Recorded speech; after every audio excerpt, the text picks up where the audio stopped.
শূন্যে ভাসছে হচ্ছে সব কিছু, মানে শূন্যে ভাসছে, এত সুন্দর একটা থিম করেছিল। এটা হয়েছিল হচ্ছে বেহালায়। তো আমরা এখানে দেখো ঠাকুর দেখতে এসেছি, কি সুন্দর একটা থিমে, আর ঠাকুরের মূর্তিটাও কিন্তু ভীষণ সুন্দর হয়েছিল। আর হাতের কাজ নিয়ে বললে তো তো তুলনাই হয় না। দেখো কি সুন্দর সুন্দর একটার পর একটা তোমাদের সাথে শেয়ার করছি। থিমটা হয়েছিল জোকার থিম। যেরকম আমরা সার্কাস দেখতে যেতাম যখন ছোট্টবেলা, যখন খুব সার্কাস হতো, হ্যাঁ, তখন কিন্তু একদম এরকমই অন্যরকম কিন্তু ভাবে লাগতো। আর তখন কিন্তু মনে হতো বাবা কীভাবে হচ্ছে, একদম অবাকের মতো লাগতো।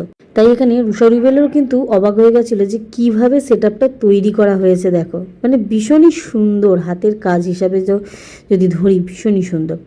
তারপর এখানে দেখো সুন্দর সুন্দর করে ডেকোরেশন করা হয়েছিল, এত সুন্দর দেখে তো পুরো মুগ্ধ হয়ে যাওয়ার মতো। তারপর কি ভিড়টাও একটুখানি কম ছিল, এই সুযোগেই হচ্ছে সমস্ত সব কিছু আমরা ক্যামেরাবন্দি করে ফেললাম। এইখানে দেখো ওপরের দিকে তোমাদেরকে জিনিসগুলোকে দেখাই, দেখো কি সুন্দর চেয়ারগুলো উলট পালট করে সাজানো আছে, মানে ডেকোরেশন শূন্য পৃথিবী এখানে লেখাই আছে। তো দেখো কি সুন্দর, মানে আর এখানে প্রতিমাটা তো মানে জাস্ট মানে দেখেই তোমাদের মন ভরে যাবে।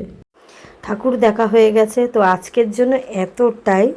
তো আসছে বছর আবার হবে। তো বাদবাকি হচ্ছে সুন্দর সুন্দর দৃশ্যগুলো তোমাদের সাথে শেয়ার করে দিই। এটা হচ্ছে বাইরের দিকে, মানে এবার বাইরের দিকে বেরিয়ে যাব মণ্ডপের। তো এই ছিল হচ্ছে আজকের একটা ছোট্ট ব্লগ। আশা করি তোমাদের খুব খুব ভালো লেগেছে।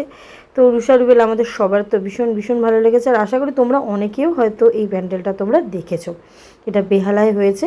তো যাই হোক, ওদেরকে ফুচকা খাইয়ে এবার যাব হচ্ছে বাড়ির দিকে। দেখা হবে নতুন ব্লগে। সবাই ভালো থেকো, সুস্থ থেকো, টাটা।